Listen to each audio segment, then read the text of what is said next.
Shalom Bapak Ibu Saudara yang kasih Tuhan, jumpa lagi bersama saya. Bersyukur untuk kebaikan Tuhan yang terus dinyatakan dalam kehidupan kita. Kita pasti bisa menikmati anugerah Tuhan yang begitu luar biasa. Pada siang hari ini saya akan berbagi satu kebenaran firman Tuhan yang saya ambil dari 2 Korintus pasal 2 ayat yang 10. Saya akan membacakannya untuk kita semuanya. Sebab barang siapa yang kamu ampuni kesalahannya, aku mengampuninya juga. Sebab jika aku mengampuni, seandainya ada yang harus kuampuni, maka hal itu dibuat oleh karena kamu di hadapan Kristus. Bapak Ibu Saudara yang kasih Tuhan, kita pernah melihat pastinya ada 2 anak kecil yang saling bertengkar merebutkan sesuatu. Misalkan contohnya ada satu boneka tapi ada 2 anak kecil dan mereka ingin bermain boneka ini.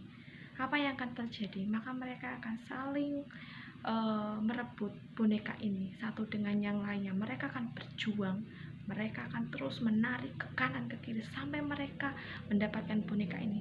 Lalu apa yang terjadi ketika mereka tidak mendapatkan boneka ini? Maka pastinya akan ada salah satu anak yang akan memukul mereka, ding, dan akhirnya ada satu anak yang menangis. Ketika mereka satu anak itu melepaskannya, maka apa yang terjadi? Satu anak menangis, satu anak lari pergi. Anak kecil itu tidak menghiraukan temannya menangis atau enggak. Yang penting dia udah dapatkan apa yang dia inginkan, yaitu boneka. Tapi setelah mereka ketemu, apa yang akan terjadi? Apakah mereka masih bertengkar? Mereka masih marah-marah? Enggak, mereka selesai. Mereka bisa bermain bersama-sama. Seharusnya kita bisa mencontoh anak-anak kecil ini. Kita bisa melihat keteladanan mereka. Di mana kebenaran firman Tuhan ini saya berikan tema, yaitu memaafkan dan melupakan.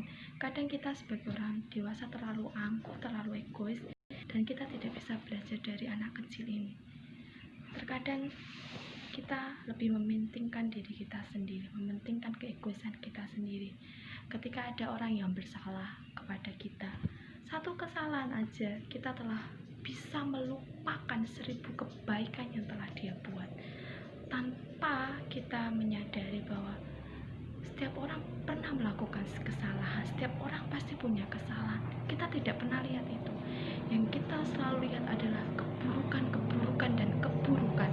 Kita dengar namanya saja, oh Septi, siapakah itu? Oh, malas gak saya mendengarnya. Saya tidak mau dengar lagi, saya tidak mau kenal lagi sama orang itu. Karena orang itu terlalu jahat bagi saya. Orang itu telah menyakiti saya.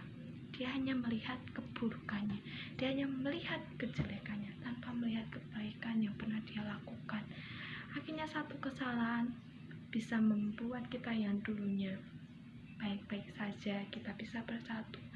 Tapi karena kita tidak bisa mengampuni dan kita tidak bisa melupakan apa yang dia lakukan, akhirnya kita semakin renggang. Mungkin dalam hidup kita bisa mengucapkan kata, ya saya memaafkan kita, ya saya memaafkan dia, ya saya memaafkan kesalahannya. Tetapi di dalam hati kita, di dalam diri kita, kita tidak bisa melupakan apa yang dia lakukan. Rasul Paulus di sini tegaskan bahwa dia memberikan nasihat supaya orang-orang di sana menyelesaikan masalah secara internal. Karena hal itu membuat Paulus sangat bersedih hati, dan itu merupakan satu senjata iblis untuk merusak hubungan mereka. Sehingga Rasul Paulus mengingatkan pada mereka, saya tidak akan pergi ke sana kalau masalah internal yang ada di sana belum selesai, karena itu akan mendukakan setiap orang-orang yang ada di sekeliling. Satu orang yang bersalah, sebenarnya semua ikut bersedih. Sehingga Rasul Paulus menginginkan supaya orang-orang yang di sana untuk bisa saling mengampuni orang-orang yang melakukan kesalahan.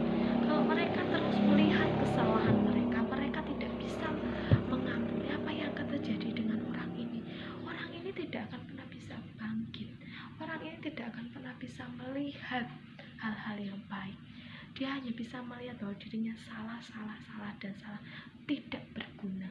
Itulah salah satu cara iblis untuk merusak kehidupan orang-orang yang percaya kepada Kristus. Dikatakan bahwa ketika kamu melakukan itu semua dilakukan di hadapan Kristus.